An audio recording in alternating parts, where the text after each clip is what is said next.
Europe का राष्ट्रवाद पहला चैप्टर है क्लास 10th का, जो कि फर्स्ट पार्ट में हमने इसे पढ़ा और नेपोलियन के बारे में जाना, नेपोलियन के कार्य और उसका फिर पतन। इसके बाद आया ड्यूक मेटरनिख।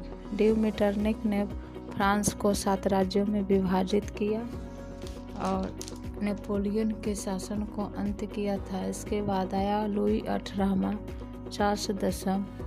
फिर हुआ कि 1830 में जुलाई क्रांति, जिसे 1830 की क्रांति भी बोलते हैं, और 1848 की क्रांति, जिसमें लुई नेपोलियन जो है फ्रांस का सम्राट बना। अब इसके आगे इटली का एकीकरण। इटली का एकीकरण एक राष्ट्र के रूप में स्थापित होने में भौगोलिक समस्या के अलावे कई अन्य समस्याएं भी थी, जैसे इटली में ऑस्ट्रिया और फ्रांस जैसे विदेशी राष्ट्रों का हस्तक्षेप था। अतः एकीकरण में इनका विरोध असंभव था। इधर राजधानी रोम, इटली भी पोप के प्रभाव में थी। पोप की इच्छा थी कि इटली का एकीकरण स्वयं उसके नेतृत्व में धार्मिक दृष्टिकोण से हो, न कि शासकों के नेतृत्व में। इसके अलावे अनेक आर्थिक और प्रशासनिक विसंगतियां भी मौजूद थी, परंतु इसके बावजूद भी 19वीं सदी के आरंभ से ही इटली में राष्ट्रीयता का विकास हो रहा था। फ्रांस में होने वाली घटनाओं का प्रभाव भी यहाँ स्पष्ट रूप से पड़ रहा था। नेपोलियन के सैन्य अभियानों ने इटली के नवजागरण तथा एकीकरण में अप्रत्यक्ष रूप से ही सही परंतु महत्वपूर्ण योगदान दिया। इटली विजय के बाद नेपोलियन ने इसे 3 गणराज्य में गठित किया गया। पहले है सिसपाइन गणराज्य, दूसरा लिगुलियन गणराज्य, तीसरा है ट्रांसपेडेन गणराज्य। इसने यातायात व्यवस्था में भी सुधार किया, संपूर्ण क्षेत्र को एक शासन के अधीन लाया। इन सभी कारणों से पुराने रूप में लाने का उद्देश्य इटली के 2 राज्य पीडमाउंट और सार्डिनिया को एकीकरण कर दिया गया। इस प्रकार इटली के एकीकरण की दिशा तय होने लगी। इटली के कुछ राज्य 1820 ईस्वी से ही संवैधानिक सुधार के लिए नागरिक आंदोलन होने लगे। कुछ राज्यों में नागरिक आंदोलन होने लगे। एक गुप्त दल का गठन राष्ट्रवादियों द्वारा किया गया। इस दल का नाम कार्बोनरी पड़ा। इसका उद्देश्य छापामार युद्ध के द्वारा राजतंत्र को नष्ट कर गणराज्य की स्थापना करना था। मेजनी, जोसेपे मेजनी, जन्म इसका 1807 ईस्वी में जेनेवा में हुआ। इटालियन क्रांतिकारी था। वह गुप्त संगठन कार्बोनरी का सदस्य था। मेजनी साहित्यकार, गणतांत्रिक विचारों का समर्थक और योग्य सेनापति था। मेजनी ने इन नागरिक आंदोलनों का उपयोग करते हुए इटली में एकीकृत गणराज्य स्थापित करने का प्रयास किया, लेकिन ऑस्ट्रिया के चांसलर मेटरनिख द्वारा इन राष्ट्रवादी नागरिक आंदोलनों को दबा दिया गया और मेजनी को इटली से पलायन करना पड़ा। मेटरनिख ने मेजनी को सामाजिक व्यवस्था की सबसे खतरनाक दुश्मन के रूप में पेश किया। मेजनी तत्कालीन परिस्थितियों की बेहतर समझ नहीं रखता था। उसमें आदर्शवादी गुण अधिक और व्यवहारिक गुण कम थे। अपनी पराजय के बाद भी मेजनी ने हार नहीं मानी।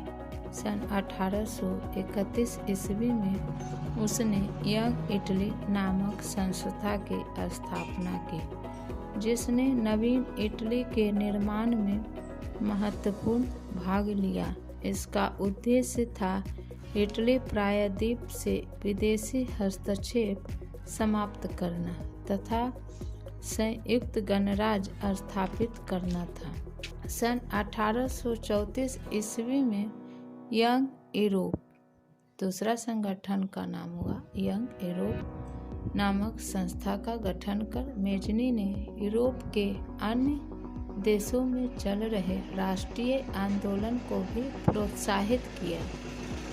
1848 ईस्वी में जब फ्रांस सहित पूरे यूरोप में क्रांति का दौर आया तो मेटरनिख को भी अंततः ऑस्ट्रिया छोड़ना पड़ा। इसके बाद इटली की राजनीति में पुनः मेजनी का आगमन हुआ। मेजनी संपूर्ण इटली का एकीकरण कर उसे एक गणराज्य बनाना चाहता था, जबकि सार्डिनिया पीडमाउंट का शासक चार्ल्स एल्बर्ट अपने नेतृत्व में सभी प्रांतों का विलय चाहता था। उधर पोप भी इटली को धर्म राज्य बनाने का पक्षधर था।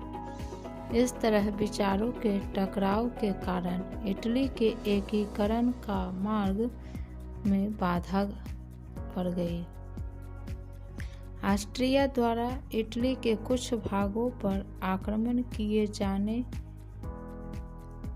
के जिसमें सार्डिनिया के शासक चार्ल्स एल्बर्ट की पराजय हो गई। ऑस्ट्रिया के हस्तक्षेप से इटली में जनवादी आंदोलन को कुचल दिया गया। इस प्रकार मेजनी की पुनः हार हुई, वह पलायन कर गया। 1848 तक इटली के एकीकरण के लिए किए गए प्रयास वस्तुतः असफल ही रहे, परंतु धीरे धीरे इटली में इन आंदोलनों के कारण जन जागरूकता बढ़ रही थी और राष्ट्रीयता की भावना तीव्र हो रही थी। इटली में सार्डिनिया पीडमाउंट का नया शासक विक्टर इमैनुएल राष्ट्रवादी विचारधारा का था और उसके प्रयास से इटली के एकीकरण का कार्य जारी रहा। अपनी नीतियों के क्रियान्वयन के लिए विक्टर ने काउंट काबूर को प्रधानमंत्री नियुक्त किया। काउंट काबूर के बारे में जानते हैं। काउंट काबूर कैमिलो दे काबूर इसका पूरा नाम है, इटली का प्रमुख मंत्री था जिसने इटली के क्षेत्रों के एकीकरण के लिए आंदोलन चलाया। काबूर एक सफल कूटनीतिक एवं राष्ट्रवादी था। वह इटली के एकीकरण में सबसे बड़ी बाधा ऑस्ट्रिया को मानता था, इसलिए उसने ऑस्ट्रिया को पराजित करने के लिए फ्रांस के साथ दोस्ती का हाथ बढ़ाया। क्रीमिया युद्ध में काबूर ने फ्रांस की ओर से युद्ध में सम्मिलित होने की घोषणा कर दी, जबकि इसके लिए फ्रांस ने किसी प्रकार का आग्रह भी नहीं किया था। इसका प्रत्यक्ष लाभ काबूर को प्राप्त हुआ। युद्ध के समाप्ति के बाद पेरिस के शांति सम्मेलन में फ्रांस तथा ऑस्ट्रिया के साथ पीडमाउंट को भी बुलाया गया। इससे काबूर की महत्ता बढ़ गई। इस सम्मेलन में काबूर ने इटली में ऑस्ट्रिया के हस्तक्षेप को गैर कानूनी घोषित कर दिया, जिसके कारण संपूर्ण यूरोप का ध्यान इटली की ओर गया। इस प्रकार इटली की समस्या को काबूर ने अपनी कूटनीति के बल पर संपूर्ण यूरोप की समस्या बना दिया। काबूल यह जानता था कि फ्रांसीसी मदद के बिना इटली का एकीकरण संभव नहीं है। इसलिए काबूल ने हर संभव प्रयास किया फ्रांस को साथ लेकर चलने का, और एक संधि के तहत काबूल ने फ्रांस को नीस और सेवाय नामक 2 रियासतें देना स्वीकार कर लिया तथा फ्रांस ने ऑस्ट्रिया के खिलाफ पीडमाउंट को सैन्य समर्थन देने का वादा किया। साथ ही फ्रांस ने काबूल को यह आश्वासन दिया कि यदि उत्तर तथा मध्य इटली की रियासतें जनमत संग्रह के आधार पर पीडमाउंट से मिलना चाहेंगे तो फ्रांस इसका विरोध नहीं करेगा। इसके लिए काबूल की आलोचना भी हुई, लेकिन यह बहुत ही महत्वपूर्ण तथ्य है कि 2 प्रांतों को खोकर इटली का एकीकरण हो जाता तो यह बड़ी उपलब्धि थी। मध्य इटली और उत्तरी इटली, ये दोनों का एकीकरण हो जाता है। इसी बीच 1859 से 60 में ऑस्ट्रिया और पीडमाउंट में सीमा संबंधी विवाद के कारण युद्ध आरंभ हो गया। इस युद्ध में इटली के समर्थन में फ्रांस ने अपनी सेना उतार दी, जिसके कारण ऑस्ट्रियाई सेना बुरी तरह हार गई। लोम्बार्डी, जो कि ऑस्ट्रिया का एक बड़ा राज्य था, इस पर पीडमाउंट का कब्जा हो गया। एक तरफ तो लड़ाई लंबी होती जा रही थी और दूसरी तरफ नेपोलियन इटली के राष्ट्रवाद से घबराने लगा था, क्योंकि उत्तर और मध्य इटली की जनता काबूल के समर्थन में बड़े जन सैलाब के रूप में एकीकरण के लिए आंदोलनरत थे। नेपोलियन तृतीय, फ्रांस का शासक, इस परिस्थिति के लिए तैयार नहीं था। अतः वेनेशिया पर विजय प्राप्त होने के तुरंत बाद नेपोलियन ने अपनी सेना वापस बुला ली। युद्ध से हटने के बाद नेपोलियन तृतीय ने ऑस्ट्रिया तथा पीडमाउंट के बीच मध्यस्थता करने की बात स्वीकारी। इस तरह संधि के अनुसार लोम्बार्डी पर पीडमाउंट का अधिकार और वेनेशिया पर ऑस्ट्रिया का अधिकार माना गया। अंततः एक बड़े राज्य के रूप में इटली सामने आया, परंतु काबूल का ध्यान मध्य तथा उत्तरी इटली के एकीकरण पर था। अतः उसने नेपोलियन को सेवाय प्रदेश देने का लोभ देकर ऑस्ट्रिया पीडमाउंट युद्ध में फ्रांस के निष्क्रिय रहने तथा इटली के राज्यों का पीडमाउंट में विलय का विरोध नहीं करने का आश्वासन ले लिया। बदले में नेपोलियन ने यह शर्त रख दी कि जिन राज्यों का विलय होगा वहाँ जनमत संग्रह कराए जाएंगे। चूँकि उन रियासतों की जनता पीडमाउंट के साथ थी, इसलिए काबूल ने कूटनीति का परिचय देते हुए उसे स्वीकार कर लिया। 1860 से 61 में काबूल ने सिर्फ रोम को छोड़कर उत्तर तथा मध्य इटली की सभी रियासतों जैसे परमा, मोडेना, टस्कनी को मिला लिया तथा जनमत संग्रह कर इसे पुष्ट भी कर लिया। ऑस्ट्रिया भी फ्रांस तथा इंग्लैंड द्वारा पीडमाउंट को समर्थन के भय से कोई कदम नहीं उठा सका। दूसरी तरफ ऑस्ट्रिया जर्मन एकीकरण की समस्या से भी जूझ रहा था। इस प्रकार 1862 ईस्वी तक दक्षिण इटली रोम तथा वेनेशिया को छोड़कर बाकी रियासतों का विलय रोम में हो गया और सभी ने मिलकर विक्टर एमेनुएल को शासक मान लिया। गैरिबाल्डी का भी महत्वपूर्ण स्थान रहा है इटली के एकीकरण में। गैरिबाल्डी पेशे से एक नाविक था और मेजनी के विचारों का समर्थक था, परंतु बाद में काबूल के प्रभाव में आकर संवैधानिक राजतंत्र का पक्षधर बन गया। गैरिबाल्डी सशस्त्र क्रांति के द्वारा दक्षिण इटली के रियासतों के एकीकरण तथा गणतंत्र की स्थापना करने का प्रयास कर रहा था। इसने कर्मचारियों तथा स्वयंसेवकों की सशस्त्र सेना बनाई। उसने अपने सैनिकों को लेकर इटली के प्रांत सिसिली तथा नेपल्स पर आक्रमण किए। इन रियासतों की अधिकांश जनता बुर्बो राजवंश के निरंकुश शासन से तंग होकर गैरिबाल्डी की समर्थक बन गया। गैरिबाल्डी ने यहाँ गणतंत्र की स्थापना की तथा विक्टर एमेनुएल के प्रतिनिधि के रूप में वहाँ की सत्ता संभाल ली। काबूल के विचार गैरिबाल्डी से नहीं मिलते थे, परंतु काबूल ने उसके दक्षिणी अभियान का समर्थन किया। 1862 ईस्वी में गैरिबाल्डी ने रोम पर आक्रमण की योजना बनाई।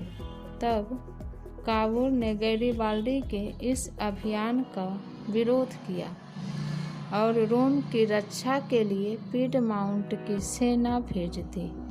इसी बीच गैरिबाल्डी की भेंट काबूल से हुई और उसने रोम के अभियानों की योजना त्याग दी। दक्षिण इटली के जीते गए क्षेत्र को बिना किसी संधि के गैरिबाल्डी ने विक्टर एमेनुएल को सौंप दिया। गैरिबाल्डी को दक्षिणी क्षेत्र में शासक बनने का प्रस्ताव विक्टर एमेनुएल द्वारा दिया भी गया, परंतु उसने इसे अस्वीकार कर दिया। वह अपनी सारी संपत्ति राष्ट्र को समर्पित कर साधारण किसान की भांति जीवन जीने की ओर अग्रसर हुआ। त्याग और बलिदान की इस भावना के कारण गैरिबाल्डी के चरित्र को भारतीय स्वतंत्रता संग्राम के दौरान खूब प्रचारित किया गया तथा लाला लाजपत राय ने उसकी जीवनी लिखी। 1862 ईस्वी में दुर्भाग्यवश काबूल की मृत्यु हो गई और इस तरह वह भी पूरे इटली का एकीकरण नहीं देख पाया। रोम तथा वेनेशिया के रूप में शेष इटली का एकीकरण विक्टर एमेनुएल ने स्वयं किया। 1870 से लेकर 71 ईस्वी तक फ्रांस और प्रसा के बीच युद्ध छिड़ गया, जिस कारण फ्रांस के लिए पोप को संरक्षण प्रदान करना संभव नहीं था। विक्टर एमेनुएल ने इस परिस्थिति का लाभ उठाया। पोप ने अपने आप को वेटिकन सिटी के किले में बंद कर लिया। एमेनुएल ने पोप के राजमहल को छोड़कर बाकी रोम को इटली में मिला लिया और उसे अपनी राजधानी बनाई। इस नई स्थिति को पोप ने तत्काल स्वीकार नहीं किया। इस समस्या का अंततः मुसोलिनी द्वारा निदान हुआ, जब उसने पोप के साथ समझौता कर वेटिकन की स्थिति को स्वीकार कर लिया। इस प्रकार 1871 ईस्वी तक इटली का एकीकरण मेजनी, काबूल, गैरिबाल्डी जैसे राष्ट्रवादी नेताओं एवं विक्टर एमेनुएल जैसे शासक के योगदान के कारण पूर्ण हुआ।